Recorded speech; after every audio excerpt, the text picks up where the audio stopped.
Hello friends, welcome to India largest learning platform Unacademy. हम किस channel पर अपनी स्टडी कर रहे हैं? Let's crack Bihar exam YouTube channel पर। इस चैनल को ज्यादा से ज्यादा आप शेयर कीजिए, सब्सक्राइब कीजिए। क्यों? क्योंकि जितने ज्यादा अपनी स्टडी के साथ साथ जितने भी अपने ग्रुप के स्टूडेंट्स को जोड़ोगे, चैनल जितने भी स्टूडेंट ज्यादा जुड़ेंगे, हमें मोटिवेशन मिलेगा ताकि हम आपको और ज्यादा मेहनत और लगन के साथ पढ़ाई करा सकें। ठीक है, चलिए जी।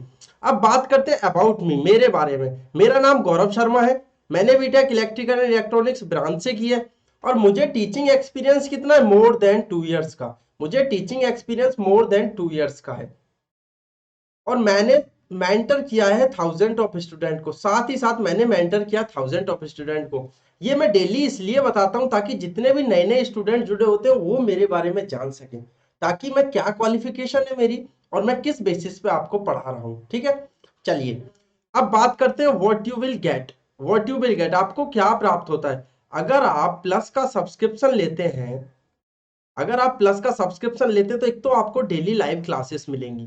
ठीक है, ऐसा नहीं होगा स्पेशल क्लासेस की तरह कि आज क्लासेस होगी, कल क्लासेस होगी, परसों क्लासेस होगी, या 10 दिन बाद गैप करने के बाद क्लासेस हो रही है। यहाँ पे डेली डेली कंटिन्यूटी के साथ, एक टाइम के साथ, फिक्स्ड टाइम के साथ क्या होगा, आपको क्लासेस प्रोवाइड होंगी। अगर क्लासेस का टाइमिंग 6 PM, जैसे 6 AM से साइंस है, तो मैं आपको 6 PM, सॉरी 6 PM से ही साइंस पढ़ाऊंगा। ऐसा नहीं होगा कि मैं यहाँ पे 7 PM आ रहा हूँ या टाइम पास करके। मैंने 2 घंटे की क्लास है तो मेरी 2 घंटे की क्लास ही चलेगी, उसमें कोई टाइम पास नहीं होगा। ठीक है, चलिए जी।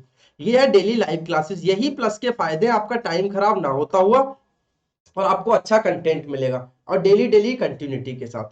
स्ट्रक्चर्ड कोर्स का सिर्फ इतना मतलब होता है ताकि आप अपनी जो प्लस का सब्सक्रिप्शन लिया है एसआई के लिए या बीपीएससी के लिए, उसकी क्या होगा, स्ट्रक्चर्ड कोर्स के साथ complete according to the syllabus और within the time. According to the syllabus within the time वो कंप्लीट होगा कोर्स।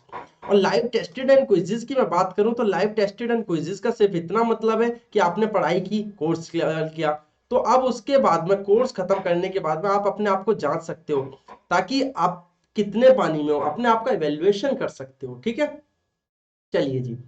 ये तो है लाइव टेस्टेड एंड क्विज़ेस के बारे में। अब बात करते हैं अनलिमिटेड एक्सेस के बारे में। अनलिमिटेड एक्सेस का मतलब अनअकैडमी, मुझे नहीं लगता कि और कोई ऑनलाइन प्लेटफॉर्म इतनी अच्छी सुविधा दे रहा होगा। ये इतनी अच्छी सुविधा है कि एक चीज अगर आपको एक बार में समझ में ना आए तो 10 बार तक उससे पढ़ सकते हो, 15 बार, 20 बार, जब तक आपका मन करे तब तक आप पढ़ सकते हो।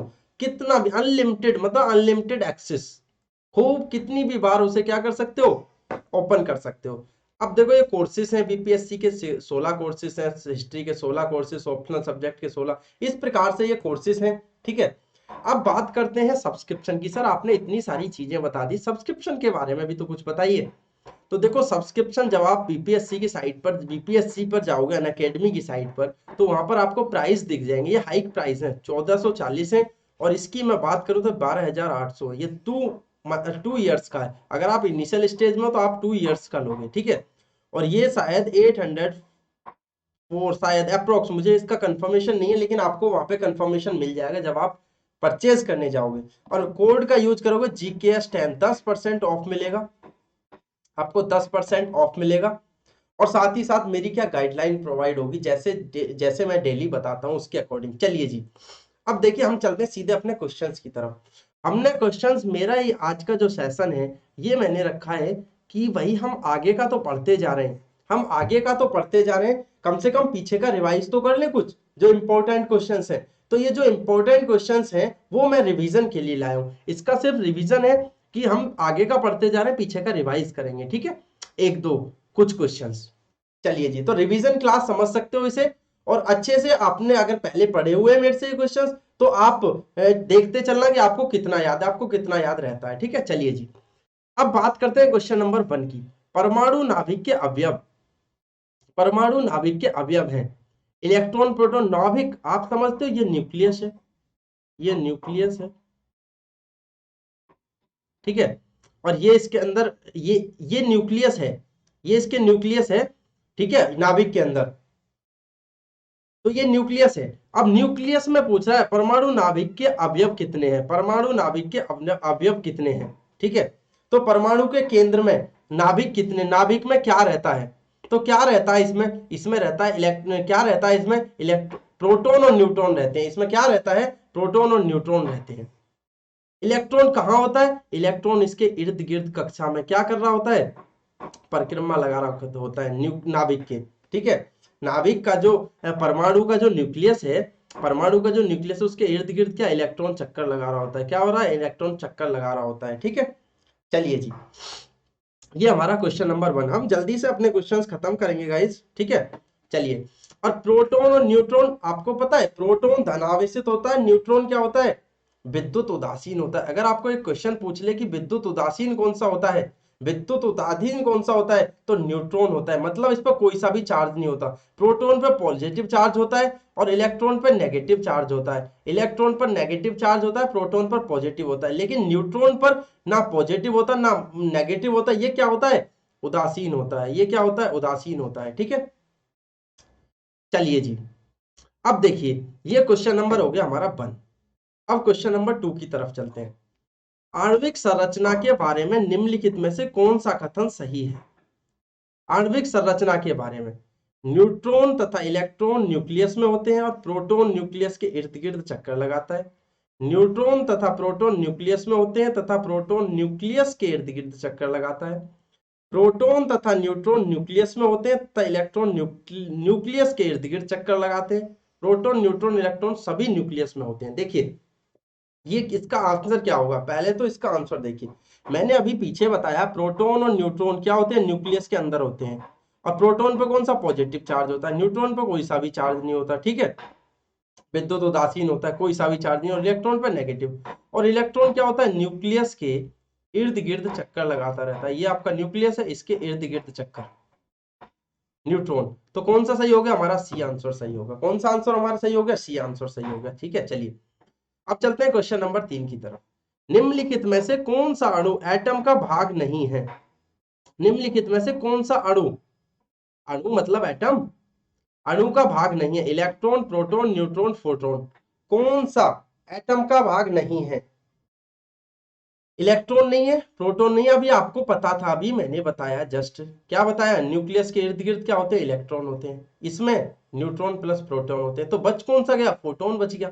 तो इसको इजी आंसर है, इसको आपको देखते ही टिक कर देना है एग्जाम में। ठीक है, चलिए जी, देखिए यहाँ पे एक पॉइंट और मैं आपको बता देता हूं कि जो फोटोन होता है, जो प्रकाश का हमारा जो प्रकाश होता है, प्रकाश की जो किरणें होती हैं वो कौन सी होती हैं, विद्युत चुंबकीय किरणें।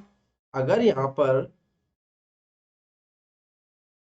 विद्युत चुंबकीय किरणें, अगर देखो प्रकाश की किरणें आपसे पूछ लिया जाए, प्रकाश की किरणें किस प्रकार की किरणें हैं, तो विद्युत चुंबकीय किरणें हैं। किस प्रकार की किरणें हैं, विद्युत चुंबकीय किरणें हैं। अब इन प्रकाश, प्रकाश नहीं है प्रकाश है, प्रकाश की जो वेव है वो फोटोन होती है। वो कौन सी होती है, फोटोन होती है। फोटोन होती है। फोटोन को पता है क्या बोला जाता है, ऊर्जा का बंडल। क्या बोला जाता है, ऊर्जा का बंडल। अगर इस प्रकार से आपको क्वेश्चन आए कि ऊर्जा का बंडल किसको बोला जाता है, तो फोटोन को बोला जाता है। क्यों बोला जाता है, क्योंकि जो सूर्य की किरणें हैं उनका निर्माण, उनमें जो विद्युत चुंबकीय किरणें वो कौन सी है, फोटोन के द्वारा है। कौन सी है, फोटोन होती हैं। फोटोन के कण होते हैं सूर्य के प्रकाश में। ठीक है, चलिए जी, आपको ये चीज याद रखनी है, इंपॉर्टेंट चीज है कि फोटोन को क्या ऊर्जा का बंडल भी बोलते हैं। और विद्युत विद्युत चुंबकीय किरणें कौन सी है, प्रकाश है। और प्रकाश की किरणों में क्या पाया जाता है, फोटोन के कण पाए जाते हैं। ठीक है, चलिए, लेकिन ये एटम का भाग नहीं है, एटम का भाग नहीं है। ठीक, आई होप आपको ये समझ आया होगा। चलिए जी, क्वेश्चन नंबर 4 की तरफ चलते हैं। एक ही प्रकार का परमाणु निम्न में से किसमें मिलता है। एक ही प्रकार का परमाणु निम्न में से किसमें मिलता है। खनिज यौगिक, खनिज मिश्रण, प्राकृत तत्व या उपयुक्त में से कोई नहीं। एक ही प्रकार का किसमें मिलता है, देखो खनिज यौगिक, खनिज मिश्रण, प्राकृतिक तत्व का मतलब आपको पता है natural, natural state, natural state बोल दूं, ठीक है चलेगा, प्राकृतिक तत्व। ठीक है, अब देखिए एक ही प्रकार के परमाणु, देखो स्वतंत्र अवस्था में प्राकृतिक की तो चीज पाई जाएगी। ठीक है, तो वही ये बात कर रहा है, स्वतंत्र अवस्था में प्राकृतिक चीज ही तो पाई जाएगी। तो कौन सा, नेचुरल स्टेट। कौन सा हो गया, नेचुरल स्टेट। ठीक, चलिए क्वेश्चन नंबर 4, क्वेश्चन नंबर 5 की तरफ चलते हैं। परमाणुवीय नाभिक किसने खोजा था? जो नाभिक की खोज की थी, न्यूक्लियस की जो खोज की थी, वो किसने की थी? न्यूक्लियस की खोज किसने की थी? रदरफोर्ड ने, डाल्टन ने, आइंस्टीन ने या थॉमसन ने? देखो 1911 मतलब 1911 ईस्वी में, 1911 ईस्वी में रदरफोर्ड ने नाभिक की खोज की थी। रदरफोर्ड ने नाभिक की खोज की थी। तो आपको अगर नाभिक की खोज के लिए पूछा जाए तो आपको क्या बताना आंसर में? रदरफोर्ड। ठीक है, चलिए क्वेश्चन नंबर 5। अब क्वेश्चन नंबर 6 की तरफ। एटम में न्यूट्रॉन की खोज किसने की थी? न्यूट्रॉन की खोज किसने की थी? एटम में न्यूट्रॉन की खोज किसने की थी? ठीक है, इसे बताइए मुझे। जे जे थॉमसन ने, चैडविक ने, रदरफोर्ड ने, न्यूटन ने? ठीक है, देखिए अब यहाँ पे देखिए, अभी हम पढ़ के आए क्या, न्यूक्लियस की खोज किसने की? रदरफोर्ड ने की। ठीक है, रदरफोर्ड ने। अभी चैडविक ने क्या हुआ, न्यूट्रॉन की खोज की थी। किसने की थी?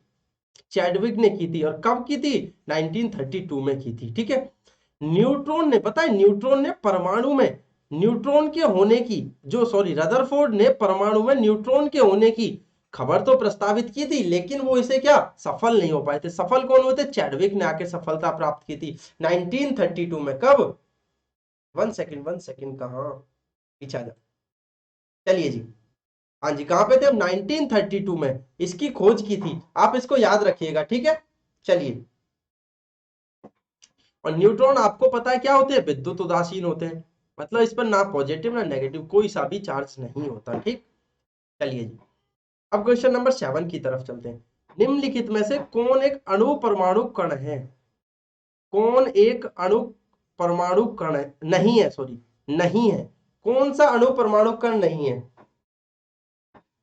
न्यूट्रॉन, प्रोटॉन, इलेक्ट्रॉन, कौन सा नहीं है? जल्दी से इसका आंसर आप क्लिक कीजिएगा अपने दिमाग में। ठीक है, क्योंकि मैं यहाँ पे रुक नहीं सकता, क्योंकि आपको पता है जैसे ये प्रीमायर हो रही है, रिकॉर्डेड क्लास है, मुझे यहाँ पे एक्सप्लेन करना पड़ेगा। ठीक है, चलिए जी।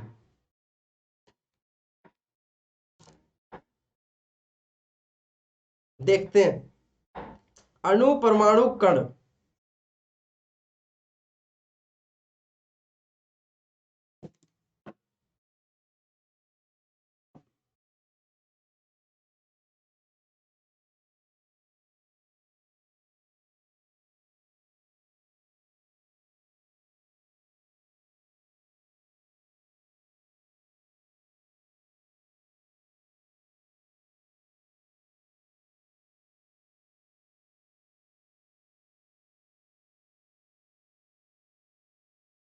सॉरी गाइस, लाइट कट गई थी तो जिसके कारण अंधेरा हो गया था, तो मुझे अपनी वीडियो पॉज करनी पड़ी, वीडियो रोकनी पड़ी। चलिए कंटिन्यू करते हैं जहां पर हम थे।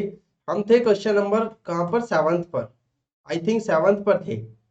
हाँ जी बिल्कुल, हम क्वेश्चन नंबर 7 पर थे। निम्नलिखित में से कौन एक अणु परमाणु कण नहीं है? मतलब अणु परमाणु कण को क्या बोलते हैं? सम्मिश्र कण भी बोलते हैं। सम्मिश्र कण, अगर कहीं पर अणु परमाणु कण ना आए, सम्मिश्र कण आए, तो सम्मिश्र कण भी बोलते हैं इसे। ठीक है, प्रारंभिक या सम्मिश्र कण, प्रारंभिक कण भी बोलते हैं। तो देखो इसमें मैं फिर से बता चुका हूं, हमारी लाइट कट गई थी तो अंधेरा हो गया था रूम में, तो इस वजह से क्या मुझे अपनी वीडियो रोकनी पड़ी थी। फिर मैं कंटिन्यू करता हूँ। ठीक है, चलिए जी। तो जो अंधेरा अंधेरा से देखो, ये मत सोचना कि कोई भूत प्रेत आ गया है, मैं ही था। ठीक है, चलिए। तो वो अंधेरे की वजह से दिखाई नहीं दे रहा था। यहाँ पे आइए, निम्नलिखित में कौन एक अणु परमाणु कण नहीं है? न्यूट्रॉन, प्रोटॉन, ड्यूट्रॉन या इलेक्ट्रॉन? तो देखिए अणु परमाणु कण, देखो न्यूट्रॉन, प्रोटॉन, इलेक्ट्रॉन अभी आपने देखे न्यूक्लियस में होते हैं। क्या होते हैं न्यूक्लियस में? Neutron plus proton. और इलेक्ट्रॉन कहाँ? इसके इर्द गिर्द। तो ड्यूट्रॉन क्या है? ड्यूट्रॉन पता है क्या है? स्टेबल पार्टिकल है, स्टेबल पार्टिकल है। ये क्या है? स्टेबल पार्टिकल, स्थिर कण है, स्थिर कण। अगर आपको ऑप्शन में आ जाए स्थिर कण, स्थिर कण अगर आपको आए कि निम्नलिखित में से स्थिर कण कौन सा है, तो कौन सा है? ड्यूट्रॉन है। कौन सा है? ड्यूट्रॉन है। तो इसको आप ध्यान रखिएगा। अब चलते हैं नेक्स्ट क्वेश्चन, अपने क्वेश्चन नंबर 8 की तरफ। क्वेश्चन नंबर 8 की तरफ चलते हैं। निम्न युग्मों में से कौन सा एक कणी प्रतिकण, मतलब कण प्रतिकण, मतलब एक दूसरे का उल्टा, reverse, vice versa, vice versa युग्म है? कौन सा है? Electron positron, proton neutron, photon electron, neutron neutrino. तो देखिए इसमें मैं आपको बताता हूं, इलेक्ट्रॉन पॉजिट्रॉन, क्या इसमें ऑप्शन आपका सही होगा और क्यों सही होगा ये मैं आपको बता देता हूं। देखो इलेक्ट्रॉन पे क्या होता है, नेगेटिव चार्ज होता है, इसके जस्ट अपोजिट, इसके जस्ट अपोजिट देखो दोनों का द्रव्यमान तो बिल्कुल बराबर होता है, दोनों का द्रव्यमान ठीक है बराबर है, लेकिन इन पे सिर्फ और सिर्फ किसके अपोजिट, इनके चार्जेस के अपोजिट। तो इस पर सॉरी इस पर पॉजिटिव चार्जेस और इस पर नेगेटिव चार्जेस, तो नेगेटिव और पॉजिट्रॉन पे पॉजिटिव चार्जेस, इलेक्ट्रॉन पे देखो पॉजिट्रॉन से याद रख लेना पॉजिटिव चार्जेस, इलेक्ट्रॉन का तो आपको बच्चे बच्चे को पता है ई नेगेटिव मतलब नेगेटिव चार्ज है। तो सिर्फ चार्ज के उस पर, चार्ज के बेसिस पर, क्योंकि द्रव्यमान दोनों का बराबर है, ठीक है द्रव्यमान बराबर है, लेकिन चार्जेस के डिफरेंस में क्या कर्ण प्रतिकर्ण रिवर्स युग्म, ये क्या है रिवर्स युग्म है, ठीक है। चलिए जी, तो क्वेश्चन नंबर 8 की तरफ अब चलते हैं, क्वेश्चन नंबर 9 की तरफ। देखिए सूची 1 को सूची 2 से सुमेलित कीजिए, सूची में निम्न दिए गए कूटों का उपयोग सही है। देखो सूची 1 विशिष्टता है कि क्या क्या विशिष्टता है इनकी, और सूची 2 क्या है कण है, सूची 2 क्या है कण है। देखिए इसमें आपका ऑप्शन देखो शून्य द्रव्यमान न्यूट्रॉनों का होता है, न्यूट्रॉन कितना शून्य द्रव्यमान होता है न्यूट्रॉनों में, ठीक है। आंशिक आवेश, फ्रिक्शनल चार्ज, फ्रिक्शनल चार्ज किस पर होता है, फ्रिक्शनल चार्ज होता है क्वार्क, क्वार्क कण पे फ्रिक्शनल चार्ज होता है, ठीक है। और आंशिक प्रकरण मतलब फ्रिक्शनल स्पिन, जो थोड़ा थोड़ा स्पिन करता है ना, आधी स्पिन कर दी पूरी स्पिन कर दी, तो फ्रिक्शनल स्पिन किस में है, पॉजिट्रॉन में, पॉजिट्रॉन में। अभी मैंने बताया ना पॉजिट्रॉन पे पॉजिटिव चार्ज होता है, ध्यान रखना इस बात का, नेक्स्ट टाइम आ सकता है कहीं पर। इंटरनल स्पिन, इंटरनल स्पिन किस में है, इंटरनल स्पिन फोनॉन में, फोनॉन में इंटरनल स्पिन, फोनॉन में, ठीक है। तो इसमें हमारा कौन सा सही हो जाएगा, पहले में कौन सा है, दूसरा न्यूट्रॉनो, तो ए में दूसरा इसमें भी है और ए में दूसरा इसमें भी है, ठीक है। दूसरे में कौन सा है, क्वार्क है, तो दूसरे में थर्ड इसमें भी है और थर्ड इसमें भी है, तो ये दो ऑप्शन तो आप खत्म कर दो, दो ऑप्शन देखो इरेज कर दो, बचे ये दो ऑप्शंस, बचे ये दो ऑप्शंस। इन दो ऑप्शंस में देखो न्यूट्रॉनो बी तक हो गया। अब बात करते हैं फ्रिक्शनल स्पिन, तो पॉजिट्रॉन ए किस में है, सी में, ए तो किस में है, ए आंसर आपका ठीक हो जाएगा, इसमें कौन सा आंसर आपका ठीक हो जाएगा, ए आंसर आपका ठीक हो जाएगा, ठीक है। चलिए जी अब चलते हैं नेक्स्ट, एल्फा कण के दो धनावेश होते हैं, इसका द्रव्यमान लगभग लगभग बराबर है, यहां पर बी नहीं है, क्या है बराबर, क्या है बराबर, तो आप बी मत समझिएगा, अल्फा कण के दो धनावेश होते हैं, ठीक है अल्फा कण पे दो धनावेश होते हैं, अल्फा कण के जिनका द्रव्यमान लगभग, दो अल्फा कण के बराबर, द्रव्यमान लगभग किसके बराबर होता है, दो अल्फा कण के द्रव्यमान के, दो प्रोटोनों द्वारा, ठीक है। क्या पूछ रहा है ध्यान रखना, अल्फा कण, अल्फा कण के दो द्रव्यमान, अल्फा कण के दो द्रव्यमान, वो सॉरी दो कण, दो धनावेश होते हैं, दो अल्फा कण किसके बराबर है, उनके द्रव्यमान किसके बराबर है, हीलियम के एक परमाणु के नाभिक के, दो पॉजिट्रॉनों और दो न्यूट्रॉनों के द्रव्यमानों के बराबर, दो पॉजिट्रॉनों के, क्योंकि प्रत्येक पॉजिट्रॉन में केवल एक आवेश होता है, तो निम्नलिखित में से कौन सा आंसर, देखो इनमें से आंसर क्या होगा, बी होगा, हीलियम के एक परमाणु के एक नाभिक के।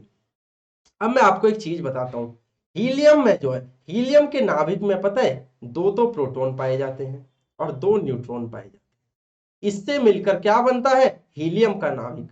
वैसे अगर मैं न्यूक्लियस की नाभिक की बात करूं तो क्या होता है, एक प्रोटॉन एक न्यूट्रॉन, ठीक इलेक्ट्रॉन इसके इर्द गिर्द, लेकिन हीलियम का, जो हीलियम का नाभिक है वो उसमें क्या दो न्यूट्रॉन और क्या होते हैं, दो प्रोटॉन होते हैं, ठीक है।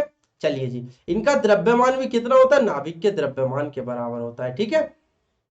चलिए जी चलिए, अब देखो अल्फा कण आ गया ना, अल्फा कण क्या है, हीलियम के समान दो प्रोटॉन, हीलियम के समान दो प्रोटॉन दो न्यूट्रॉन मिल से बनकर मले होते हैं, ठीक है।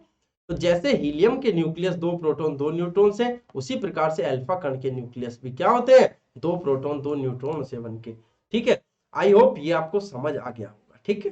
चलिए जी अब देखिए नेक्स्ट क्वेश्चन क्या कह रहा है, हीलियम के नाभिक में होता है, अभी मैंने जस्ट समझाया। देखो मैं कोरिलेट करके इसीलिए चीजों को बताता हूं ताकि क्वेश्चंस नेक्स्ट बन सके या उसके आसपास क्वेश्चन घूम सके, इर्द गिर्द एग्जाम में क्वेश्चन उसके इर्द गिर्द घूम सके। ठीक है, चलिए जी।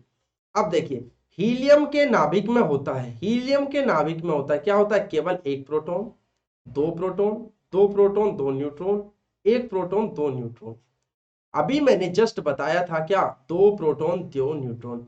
हीलियम के नाभिक में दो प्रोटॉन और दो न्यूट्रॉन होते हैं। ठीक है, चलिए जी, ये मैंने बताया था। अभी ये रिवीजन क्लास है तो हमें जल्दी जल्दी से करना पड़ा है। रिवीजन क्लास ये उसी के लिए है, फिर मैं बता रहा हूं, रिवीजन क्लास,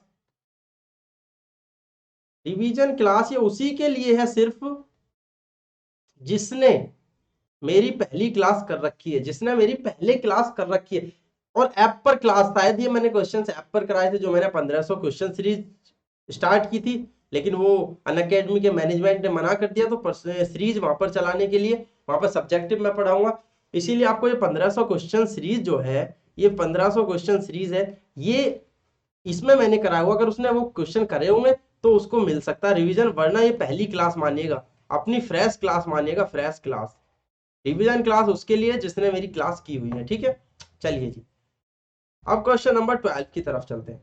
निम्नलिखित में से किसमें ऋणात्मक आवेश होता है, निम्नलिखित में से किसमें ऋणात्मक नेगेटिव आवेश, नेगेटिव चार्ज किस पर होता है, अल्फा कण पर, अल्फा किरण है ये, अल्फा है, अल्फा किरण, रेज, अल्फा कण, बीटा कण, गामा किरण। कण और किरण अलग है बिल्कुल, ये पार्टिकल है, ठीक है, अल्फा पार्टिकल, और ये अल्फा किरण, अल्फा रेज है। दोनों में डिफरेंस है, दोनों अलग अलग है, इसीलिए यहाँ पे दी हुई है। ठीक है, अभी देखिए आप यहाँ पे अल्फा कण, अल्फा कण में क्या होता है, ऋणात्मक आवेश कौन से पे होती है, पहले इसमें बीटा कण, बीटा कण। और आपको पता है गामा कण कैसी कण होती है, गामा कण के बारे में आप एक याद रखना, बिल्कुल विद्युत चुंबकीय होती है, विद्युत चुंबकीय तरंगे होती हैं गामा किरण, किरण तरंगे, किरण को तरंगे बोलते हैं ना, तो विद्युत चुंबकीय, विद्युत चुंबकीय प्रकाश की किरण है, विद्युत चुंबकीय, याद रखना है ये। ठीक है, और सबसे ज्यादा देखो बीटा कण ऋणावेशित होता है। ठीक है, और गामा कण पे क्या होता है, गामा कण पे कोई सी भी आवेश नहीं होता, ना पॉजिटिव ना नेगेटिव। ठीक, और ये अल्फा कण क्या है, पॉजिटिव होती है। बीटा कण वो अल्फा, अल्फा कण क्या होता है, पॉजिटिव होती है, अल्फा रेज। ठीक है, अल्फा किरण अल्फा कणों से मिलकर बनी होती है, अल्फा किरण। तो अल्फा कण मान लो, फिर अल्फा किरण मान लो, क्या होता है इसमें पॉजिटिव होता है, बीटा कण पर क्या होता है, नेगेटिव चार्जेस होता है। ठीक है, तो पॉजिटिव किस पे होता है, अल्फा पे, बीटा पे नेगेटिव, गामा पे कोई सी भी क्या होता है, चार्ज नहीं होता। ये क्या होती है, अनावेशित होती हैं। ये कौन सी होती है, अनावेशित होती हैं। ठीक है जी, चलिए जी, ये था हमारा क्वेश्चन नंबर 12। आई होप आपको इतना समझ आ गया होगा। ठीक है,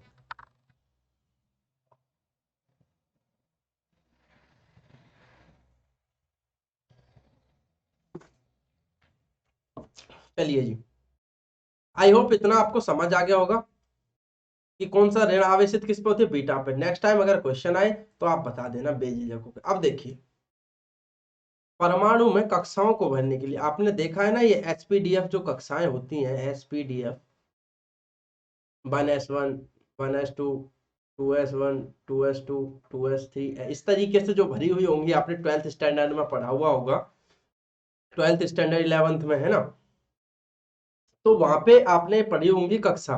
तो उन्हीं को क्रम नियंत्रित कौन सा करता है, कौन सा सिद्धांत है, अफबाहु का सिद्धांत, हाइजेनबर्ग का, हुंड के नियम, और पाउली का अपवर्जन का सिद्धांत। देखिए परमाणु में कक्षाओं को भरने का क्रम, अफबाहु, अफबाहु का सिद्धांत, जो अफबाहु का सिद्धांत है वो परमाणु में कक्षाओं को भरने का क्रम है। मतलब अफबाहु ने क्या किया, अफबाहु एक तरह से, अफबाहु का मतलब होता है निर्माण। अफबाहु एक जर्मन शब्द है, अफबाहु एक जर्मन शब्द है, इसका सिर्फ इतना मतलब है निर्माण, इतना मतलब है इसका, निर्माण मतलब है। ठीक है, अफबाहु का मतलब, तो यही बस ये क्वेश्चन पूछ रहा है कि अफबाहु निर्माण किया था। आप ये सिद्धांत सिर्फ और सिर्फ जोड़ के दिया गया, किस किस को जोड़ के दिया गया, हुंड के नियम को और पाउली के नियम को जोड़ करके सिद्धांत बनाया गया। ठीक है, अफबाहु का सिद्धांत। तो परमाणु को कक्षा में भरने के लिए कौन सा ऑफ-बाउ का सिद्धांत। ठीक, चलिए जी क्वेश्चन नंबर 14 की तरफ चलते हैं। रासायनिक तत्व के अणुओं के संदर्भ में चुंबकीय क्वांटम संख्या संबंध है। चुंबकीय क्वांटम संख्या, रासायनिक तत्वों के अणु के चुंबकीय क्वांटम संख्या। देखो मैग्नेटिक क्या होता है चुंबकीय क्वांटम संख्या, मैग्नेटिक। ठीक है, मैग्नेटिक आपने पता है ना, मैग्नेटिक एम। आपने से पहले तो क्वांटम संख्या के बारे में जान लो। क्वांटम संख्या आपने पता है ना, एम एन, सबसे पहली एन एल एम और एस। ठीक है, एन को क्या बोलते थे, प्रिंसिपल क्वांटम संख्या, प्रिंसिपल क्वांटम संख्या, क्वांटम नंबर बोल दो। ठीक है, क्यू एन। एल को क्या बोलते थे, एजीमुथल। आप याद करो एक बार, एजीमुथल क्वांटम संख्या, क्वांटम नंबर्स। और एस को क्या बोलते थे, spin quantum, spin quantum number. ठीक है, तो एस को बोलते थे, और एम को क्या बोलते हैं, magnetic quantum number, magnetic quantum number. ठीक है, चलिए जी अब देखिए ये क्या कह रहा है।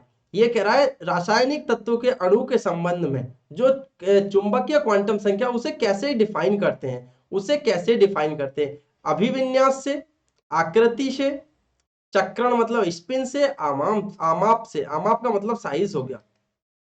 तो देखिए जो क्वांटम संख्या थी, जो क्वांटम संख्या थी उसे हम अभिविन्यास से, जो मैग्नेटिक क्वांटम संख्या थी उसे हम अभिविन्यास से। देखो आपको कुछ कुछ याद आ रहा होगा, यहाँ पे मैं आपको बताता हूँ। देखो ये संख्या, देखो आप 4p5, अगर ये आपको दी हुई है, ठीक है, रासायनिक क्रिया। अब इसमें क्या करना है, अब इसमें देखो ये 4 जो था ना, 4 क्या था, ये आपका इलेक्ट्रॉनिक विन्यास है, 4p5। ठीक है, इलेक्ट्रॉनिक विन्यास है। अब इसमें 4 क्या था, 4n, और n मैंने अभी क्या बताया, प्रिंसिपल क्वांटम संख्या। अब p की बात कर लेते हैं, p क्या है, l, एजीमुथल। और ये 5 क्या है, s, स्पिन। ठीक है, ये 5 क्या है, s, स्पिन। तो आपको समझ आ गया क्वांटम संख्या जो है अभिविन्यास से, किससे, रासायनिक तत्वों के अणु के संबंध में क्वांटम संख्या का संबंध अभिविन्यास से है। ठीक है, चलिए आकृति से नहीं है, आमाप से नहीं है, चक्रण से नहीं है, सिर्फ और सिर्फ इससे अभिविन्यास से है। चलिए अब देखिए, जिस तत्व के परमाणु में 2 प्रोटॉन, 2 न्यूट्रॉन, 2 इलेक्ट्रॉन हो, उस तत्व की द्रव्यमान संख्या कितनी होगी, उस तत्व की द्रव्यमान संख्या। देखो तत्व की द्रव्यमान संख्या की हम बात कर रहे हैं, परमाणु भार की बात कर रहे हैं, द्रव्यमान संख्या और परमाणु भार। ठीक है, अब देखिए यहां पे, देखो द्रव्यमान संख्या इक्वल टू, यहां पर हम सिर्फ सिर्फ द्रव्यमान संख्या की बात कर रहे हैं, द्रव्यमान भार की बात नहीं कर रहे, यहाँ पे द्रव्यमान संख्या की बात कर रहे हैं। द्रव्यमान संख्या क्या होता है, प्रोटॉन प्लस न्यूट्रॉन का योग। प्रोटॉन कितना है, 2, न्यूट्रॉन कितना है, 2। ठीक है, द्रव्यमान संख्या आपको नहीं पता, मैंने अभी बताया था आपको, पीछे पीछे क्या समझाया था, पहले मैं समझा चुका हूं। जैसे क्लोरीन ले लो, 17 और 35, तो ये क्या है, एटॉमिक नंबर, यही तो है एटॉमिक नंबर। ठीक है, और यही क्या है, प्रोटॉन और एटॉमिक नंबर। और ये क्या है, आपका एटॉमिक मास। क्या है ये, एटॉमिक मास, मास नंबर। द्रव्यमान संख्या, परमाणु भार। ठीक है, तो क्या हो गया 35। ये क्या होता है परमाणु भार, neutron plus proton, neutron plus proton. ठीक है, इसे परमाणु भार बोलूं, ये मास नंबर बोलूं। ठीक है, चलिए जी ये हो गया द्रव्यमान संख्या, P प्लस एन, 2+2। तो इलेक्ट्रॉन सिर्फ और सिर्फ यहाँ कंफ्यूजन करने के लिए दिए हैं, इसमें ज्यादा कंफ्यूज नहीं होना, तो इसका आंसर हो जाएगा बी, इसका आंसर हो जाएगा यहाँ पर बी। ठीक है, चलिए जी अब देखिए क्वेश्चन नंबर 16 की तरफ। परमाणु जिनमें प्रोटॉन की संख्या समान परंतु न्यूट्रॉनों की संख्या भिन्न भिन्न रहती है क्या कहलाते हैं। परमाणु जिनमें प्रोटॉनों की संख्या समान, ठीक है, और न्यूट्रॉनों की संख्या क्या भिन्न भिन्न होती है, क्या समदाविक, सम अवयवी, आइसोमर्स, समन्यूट्रॉनिक, और समस्थानिक आइसोटॉप्स। ठीक है, देखिए जी, अब इसमें प्रोटॉन, इसमें आंसर आपका कौन सा सही हो जाएगा, डी सही हो जाएगा, समस्थानिक। हम क्या पूछ रहे हैं, सॉरी समस्थानिक। ठीक है, हम इसमें क्या पूछ रहे हैं, हमने इसमें क्या पूछा, हमने पूछा है इसमें प्रोटॉनों की संख्या समान हो परंतु न्यूट्रॉनों की संख्या क्या हो, अलग हो, न्यूट्रॉनों की संख्या क्या हो, अलग हो।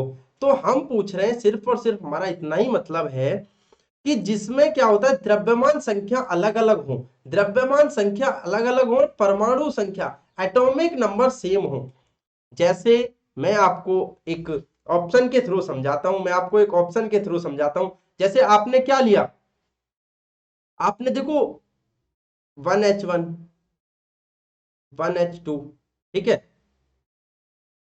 1H3, ठीक। अब इसमें देखिए, इसमें देखिए परमाणु संख्या समान है, दिख रहा है परमाणु संख्या, लेकिन द्रव्यमान संख्या, द्रव्यमान संख्या मास नंबर अलग अलग हैं।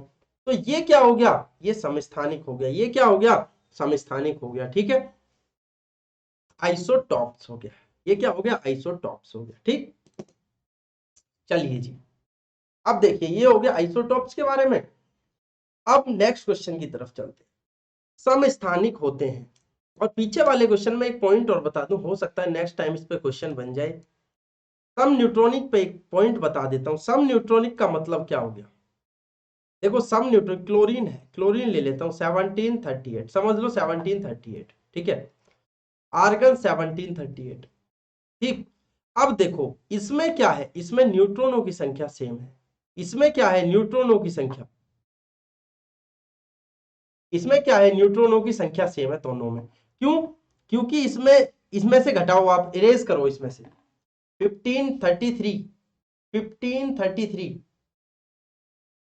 हाँ जी। तो न्यूट्रॉनों की संख्या कैसे निकालते हैं हम, न्यूट्रॉनों की संख्या, neutron plus proton, proton minus कर दीजिए, प्रोटॉन माइनस कर दीजिए, आपको यहाँ पे समझ आ जाएगा। प्रोटॉन माइनस करके दोनों अगर इक्वल आते हैं तो आपका न्यूट्रॉन हो जाएगा, दोनों इक्वल आते हैं तो आपका न्यूट्रॉन हो जाएगा। ये अलग अलग है और ये दोनों सेम है। ठीक है, चलिए जी, अब नेक्स्ट क्वेश्चन की तरफ चलते हैं।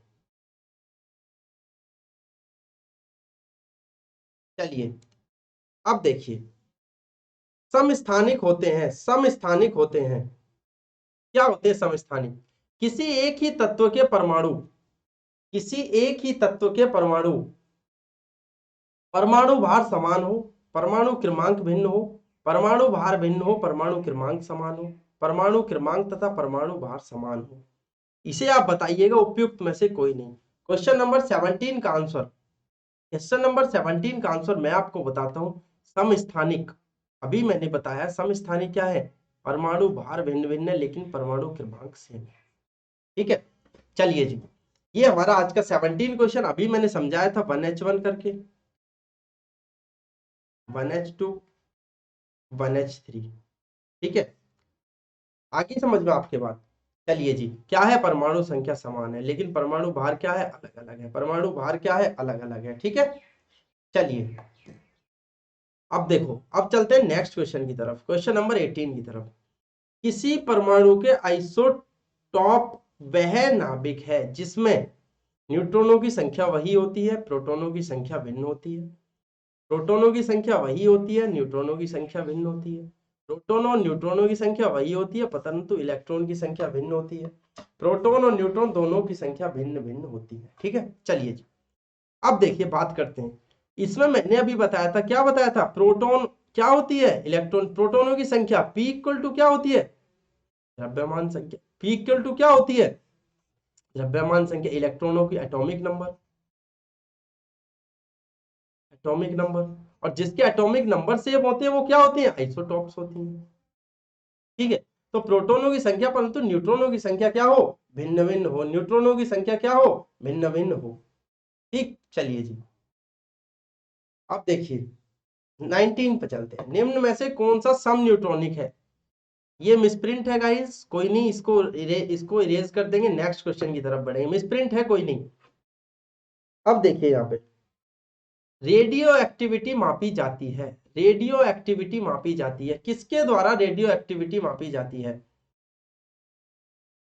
हाइड्रोमीटर, गाइगर काउंटर से, सिस्मोग्राफ से, एमीटर से, किसके द्वारा मापी जाती है? देखो, रेडियो एक्टिविटी गाइगर काउंटर से मापी जाती है। जो रिएक्टर पैमाना होता है ना, नाभिकीय विकिरण, उसकी रेडियो एक्टिविटी किससे? गाइगर काउंटर से। सिस्मोग्राफ से आपको पता है क्या मापते हैं? भूकंप मापते हैं, अर्थक्वेक्स मापते हैं, ठीक है। और हाइड्रोमीटर से आपको पता है घनत्व नापते हैं, डेंसिटी, ठीक। और अमीटर से क्या मापते हैं? करंट मापते हैं, ठीक है। चलिए जी, ये हो गया 21। अब चलते हैं 21 की तरफ। 21 क्वेश्चन क्या कह रहा है? भौतिक परिवर्तन एक उदाहरण है। भौतिक परिवर्तन एक उदाहरण है। किसका उदाहरण है भौतिक परिवर्तन? ये बोल रहे हैं। तो भौतिक परिवर्तन एक उदाहरण है हवा में चांदी के परतनों का काला होना, मोमबत्ती का जलना, दूध से दही बनना, पानी में चीनी का घुलना। तो भौतिक परिवर्तन देखो क्या होता है। भौतिक परिवर्तन होता है कि एक स्टेट से दूसरी स्टेट में, एक स्टेट से दूसरी स्टेट में हो जाए, फिर उससे पुनः क्या प्राप्त की जा सकती हो, पुनः प्राप्त की जा सकती है, उसे क्या बोलते हैं? भौतिक परिवर्तन बोलते हैं। उसे क्या बोलते हैं? भौतिक परिवर्तन बोलते हैं, ठीक। चलिए जी, हवा में चांदी के बर्तनों का मोम का, देखो इसमें क्या है? पानी में चीनी का घुलना। पानी में चीनी का घुलना, देखो चीनी अगर घुल जाती है, फिर से चीनी प्राप्त की जा सकती है पानी से। तो यही हो गया क्या? भौतिक परिवर्तन। क्या हो गया ये? यही हो गया भौतिक परिवर्तन, ठीक है। चलिए जी, अब चलते हैं नेक्स्ट क्वेश्चन की तरफ। भौतिक परिवर्तन में अब रासायनिक परिवर्तन की बात करेंगे आगे। पहले यहाँ पे देखते हैं। जल का वाष्प में परिवर्तन कहलाता है। जल का वाष्प में परिवर्तन कहलाता है। क्या परिवर्तन कहलाता है? जल का वाष्प बन जाना। प्राकृतिक, भौतिक, रासायनिक, जैविक। अब देखिए, अभी मैंने जस्ट आपको बताया है, क्या बताया? जल से अगर वाष्प बन गई तो वाष्प से जल भी प्राप्त किया जा सकता है। तो वही क्या है? भौतिक परिवर्तन का लक्षण। भौतिक परिवर्तन, रासायनिक परिवर्तन में जो चीज एक बार परिवर्तित होगी वो दोबारा से परिवर्तित नहीं की जा सकती, ठीक। चलिए जी, आई थिंक आपको ये क्वेश्चन भी समझ आ गया होगा। अब देखते हैं क्वेश्चन नंबर 23। निम्नलिखित में से कौन सा रासायनिक परिवर्तन का उदाहरण है? कौन सा रासायनिक परिवर्तन का उदाहरण है? कौन सा है? प्रिज्म से गुजरने पर श्वेत प्रकाश का रंग 7 रंगों में विभक्त हो जाता है। सब्जियों को पकाने पर उनका मुलायम हो जाना, तनी हुई मिट्टी का सूखने पर भंगुर हो जाना, नमक का पानी में घुलना। तो कौन सा रासायनिक परिवर्तन है? देखिए, जब सब्जी कच्ची होती है, जब सब्जी कच्ची होती है, अब वो सब्जी पक चुकी है, जैसे आम ही ले लो, आम ले लो, सब्जी या फल एक ही बात है। जब आम को हमने पका दिया, उसके बाद क्या वो कच्चा हो सकता है? तो इसे बोलते हैं रासायनिक परिवर्तन। क्या बोलते हैं इसे? रासायनिक परिवर्तन, ठीक। चलिए जी, अब देखिए क्वेश्चन नंबर 24 की तरफ। निम्नलिखित में से कौन सा रासायनिक परिवर्तन, रासायनिक परिवर्तन क्या उदाहरण है? सोडियम क्लोराइड का क्रिस्टलन, बर्फ का गलन, दुग्ध आस्कंदन। आस्कंदन मतलब दूध का जमना। नीचे दिए गए कूटों का सही प्रयोग कीजिए। केवल 1 और 2, केवल 3, 1 और 3 और केवल नहीं। जल्दी से इसका आंसर बताइए। आंसर क्या बताइएगा? वही है ना, जैसे मुझे लगा जैसे क्विज करा रहा हूं, लेकिन ये प्रीमायर वीडियो है, रिकॉर्डेड है, तो ये मुझे खुद से एक्सप्लेन करना पड़ेगा। देखिए 24 का मतलब निम्नलिखित में से कौन सा रासायनिक परिवर्तन का उदाहरण है? देखो इसमें कौन सा केवल चीज हो, देखो बर्फ से दोबारा बर्फ प्राप्त की जा सकती है। सोडियम क्लोराइड का क्रिस्टलीकरण, ये भी क्या है? रासायनिक परिवर्तन नहीं है। सिर्फ और सिर्फ दूध का आस्कंदन क्या है? रासायनिक परिवर्तन है। दूध का आस्कंदन क्या है? रासायनिक परिवर्तन है, ठीक है। चलिए जी, लोहे में जंग लगना, दही का बनना, कागज का जलना क्या है? रासायनिक परिवर्तन है। और ये सारे क्या है? रासायनिक परिवर्तन है, ठीक। चलिए जी, अब देखिए, अब क्या कह रहा है? उच्चतर तापमानों पर रासायनिक अभिक्रिया तीव्र हो जाती है। कारण क्या है इसका? उच्चतर तापमानों पर आणविक गति और द्रुत हो जाती है। तो देखो बिल्कुल सही बात है कि जितना टेम्परेचर ज्यादा होगा, रासायनिक अभिक्रिया उतनी तेज हो जाएगी। जितना टेम्परेचर ज्यादा होगा, रासायनिक क्रिया उतनी तीव्रतर हो जाती है। और आणविक गति और भी ज्यादा मतलब क्या हो जाती है? तीव्र हो जाती है, द्रुत हो जाती है। तो आर क्या है? ए का सही स्पष्टीकरण है। और ए और आर क्या है? दोनों सही है। तो ये क्वेश्चन नंबर 25 था, ठीक है। अब क्वेश्चन नंबर 26 की तरफ चलते हैं। क्वेश्चन नंबर 26 की तरफ चलते हैं। जल अपघटन में ऊर्जा किस रूप में उपयोग उत्पन्न होती है? सॉरी,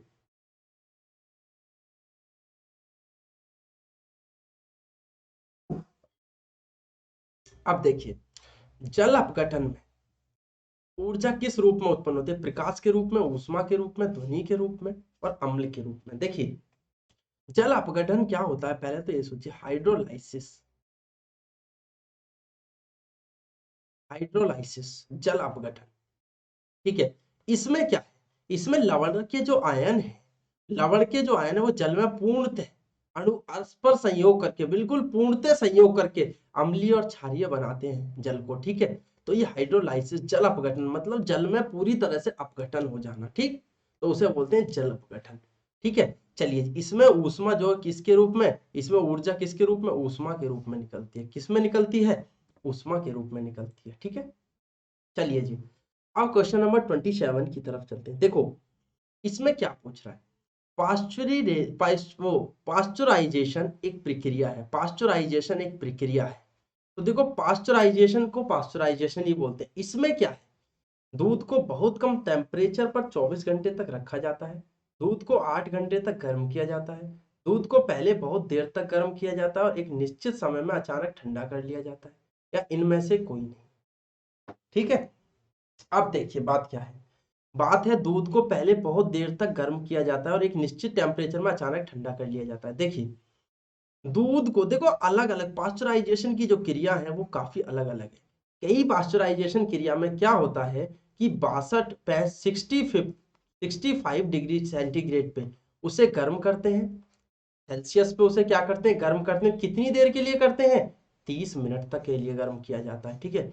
अब यहीं पे बात अगर मैं करूं सेकंड पास्चुराइजेशन में, तो 70 से 85 डिग्री तक, सिर्फ और सिर्फ कितना, 16 सेकेंड्स तक। तो अलग अलग देश में अलग अलग पास्चुराइजेशन की क्रिया होती है। उसमें एक बिल्कुल डिफाइन ये नहीं है, वो टेम्परेचर देगा, उस पर क्वेश्चन देगा कि कितने देर के लिए इसे रखते हैं। तो देखिए, पास्चुराइजेशन की जो क्रिया है वो 65 अगर डिग्री सेंटीग्रेड दे तो 30 मिनट तक रखते हैं, गर्म करते हैं, फिर अचानक से कितना, ठंडा कर दिया जाता है। अचानक से कितना, ठंडा कर दिया जाता है, ठीक है। चलिए, और फिर 70 से 80 दे दे तो सिर्फ 16 सेकंड्स के लिए गर्म किया जाता है, 16 सेकंड्स के लिए। अब देखिए, पास्चुराइजेशन, पास्चुराइजेशन, पाश्चुरीकरण, सॉरी, पाश्चुरीकरण, इसे पास्चुराइजेशन भी बोलते हैं, पाश्चुरीकरण।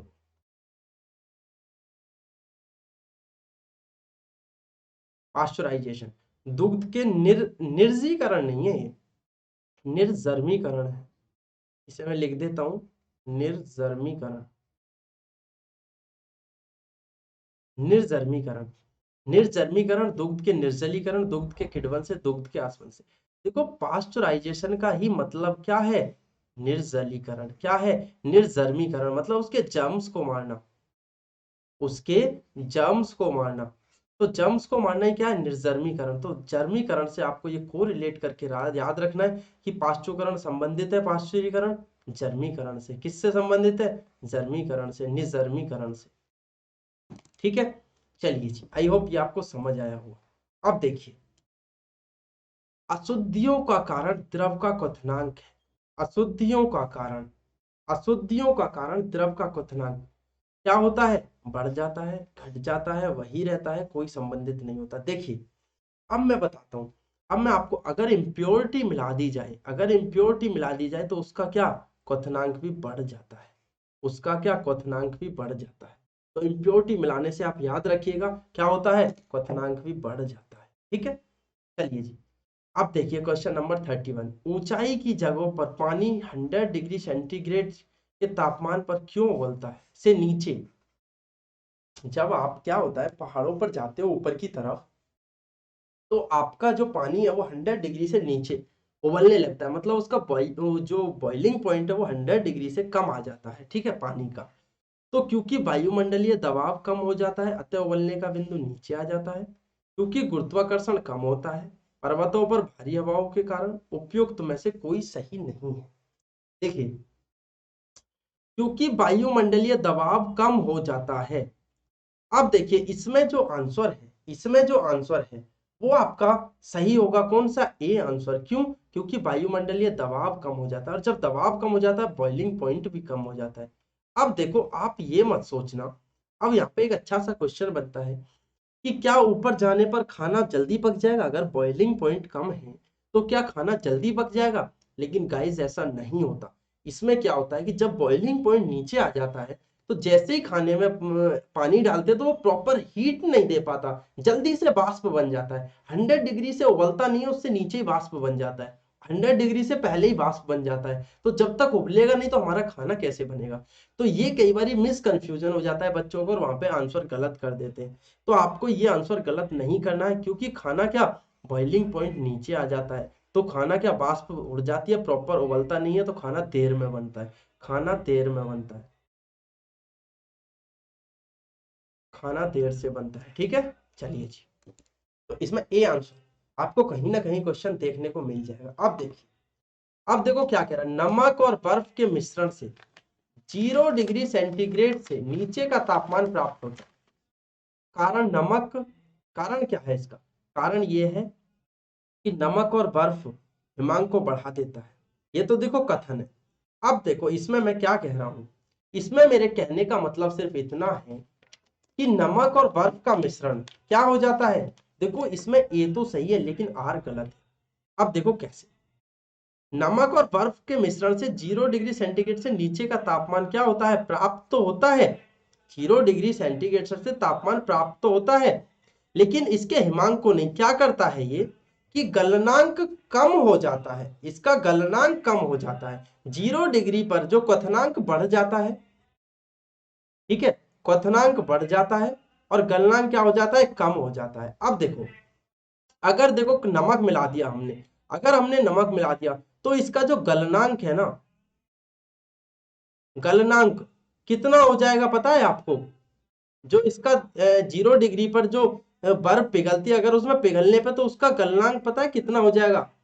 गलनांक हो जाएगा उसका 0 डिग्री से हटा -22 डिग्री। ठीक है, तो पता है ऐसे मिश्रण को क्या कहते हैं, हिम मिश्रण भी कहते हैं।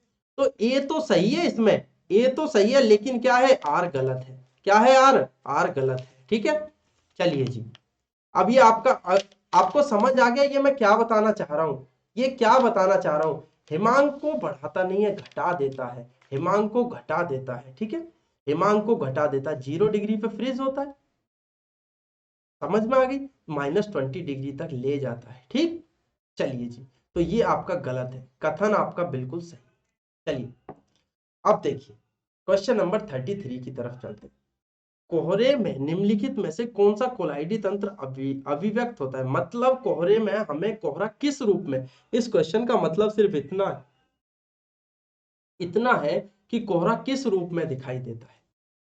तो देखिए, कोहरा हमें किस रूप में, गैस में, द्रव के रूप में दिखाई देता है। किसमें होता है? गैस में, द्रव के रूप में दिखाई देता है कोहरा। क्योंकि देखो जो हमारी संगठित बूंदें हैं, जो संगठित बूंदें वही तो घूमती रहती है हवा में, क्योंकि उनका जो डेंसिटी है, उनकी जो घनत्वता है वो कम हो जाती है जल से, तो वो क्या, वहां पे क्या, हवा में घूमने लगती हैं। अब जो हवा में घूमने लगती हैं तो वो आपने देखा होगा, अभी आप कभी आप क्या होगे, साइकिल से जा रहे होगे, बाइक से जा रहे होगे, ठंड के टाइम में, कोहरे के टाइम में, तो आपके कपड़े पे व्हाइट व्हाइट कोहरा आकर जम जाता है ना, बूंदे बूंदे गीली कर देते हैं आपके कपड़ों को। तो वो क्या है, द्रव किस गैस रूप में दिखाई देता है? तो गैस में द्रव दिखाई देता है। ठीक है, चलिए जी। अब चलते हैं क्वेश्चन नंबर 34 की तरफ। अब देखिए, निम्नलिखित कथनों पर विचार कीजिए। परासरण में, प्रक्रम में, परासरण जो होता है ऑस्मोसिस की क्रिया, परासरण होता है ना ऑस्मोसिस की क्रिया, सांद्र से तनु की ओर, सांद्र मतलब गाढ़े घोल से, गाढ़े गाढ़े घोल से तनु की ओर हल्के घोल की तरफ चलता है। ठीक है, या प्रतिलोम परासरण में तनु घोल पर ब्राहा दाब लगाया जाता है। प्रतिलोम, रिवर्स ऑस्मोसिस, रिवर्स ऑस्मोसिस। अब देखिए, इसमें से ना तो देखो ए सही है ना ही डी सही है। क्यों सही नहीं है अभी मैं बताता हूं। देखो परासरण के प्रक्रम में क्या होता है कि वो कम कम सांद्रण से, तनु विलयन से किसकी ओर, सांद्र विलयन की ओर चलता है। किससे? और अब प्रतिलोम परासरण में, प्रतिलोम परासरण में क्या होता है कि इसमें ब्राहा दाब, इसमें ब्राहा दाब कहाँ लगाया जाता है? विलयन पे लगाया जाता है। किसमें? सांद्र विलयन पे लगाया जाता है, ना कि तनु घोल पे। किस पे लगाया जाता है? सांद्र विलयन पे लगाया जाता है। ठीक, चलिए जी, ये आपका पॉइंट आई थिंक क्लियर हो गया होगा यहाँ से। तो ना तो 1 सही है ना ही 2 सही है। अब क्वेश्चन नंबर 35 की तरफ चलते हैं। क्रोमेटोग्राफी की तकनीक का प्रयोग होता है रंगीन पदार्थों की पहचान करने में, पदार्थों की संरक्षण निर्धारण करने में, रंगीन पदार्थों के प्रवाही आसवन में, एक मिश्रण से पदार्थों को अलग करने में। तो क्रोमेटोग्राफी किससे होता है? एक मिश्रण से पदार्थों को अलग करने में। किसमें होता है? एक मिश्रण से पदार्थों को। देखो जैसे रंगीन मिश्रण है, उससे क्या पदार्थों को अलग कर लेना, क्या होता है? क्रोमेटोग्राफी। तो आई होप आपको ये मेरा सेशन अच्छा लगा होगा। रिवीजन क्लास थी, लेकिन रिवीजन क्लास सिर्फ उनके लिए थी जिन्होंने पहले क्वेश्चंस किए हुए हैं, ठीक है, ना कि सबके लिए। सिर्फ